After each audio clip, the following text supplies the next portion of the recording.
স্বাধীন আনন্দময় ঈদ উদযাপন করছি ইনশাআল্লাহ। ঈদ মোবারক সবাইকে। আমি বেশি কথা না বাড়িয়ে, মেহমান অনেক, দুইটা বা তিনটা জাস্ট আমার ক্ষুদ্র অভিজ্ঞতা থেকে আপনাদের সামনে আজকে দাঁড়াতে পেরে যে কথা কখনোই বলা হয়নি এরকম কয়েকটি কথা একটু বলতে চাই। গত 17 বছর ধরে ইসলামী ছাত্র শিবির এই মহিলুল সংগঠনের প্রতি আমরা যে কৃতজ্ঞ, এটা বলিষ্ঠ কণ্ঠে এরকম ভরা মজলিসে কখনো বলার সুযোগ পাইনি।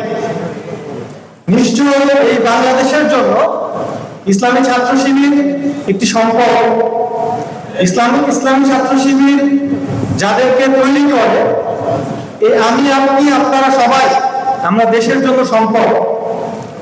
নতুন বাংলাদেশ গঠনে এই গণ অভ্যুত্থানের পর বাংলাদেশের আপামর জনসাধারণের জন্য একটা সুন্দর বাংলাদেশ এবং সুন্দর সমাজ গঠনের যে সুযোগ আমাদের সামনে এসেছে, সেটার জন্য আমি আপনাদের কাছে আহ্বান জানাতে চাই।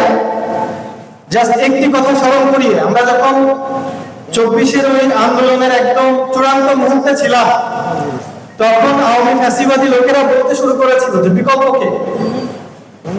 তো তখন আমরা একটা কথা বলেছিলাম যে বিকল্প আমি, বিকল্প আপনি, বিকল্প আমরা সবাই।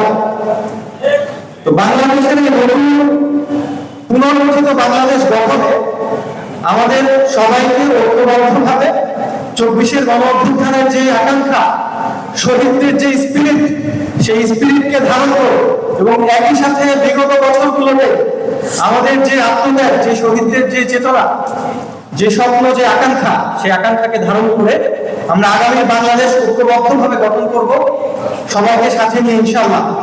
বাংলাদেশ জিন্দাবাদ। আসসালামু আলাইকুম ওয়া রাহমাতুল্লাহ।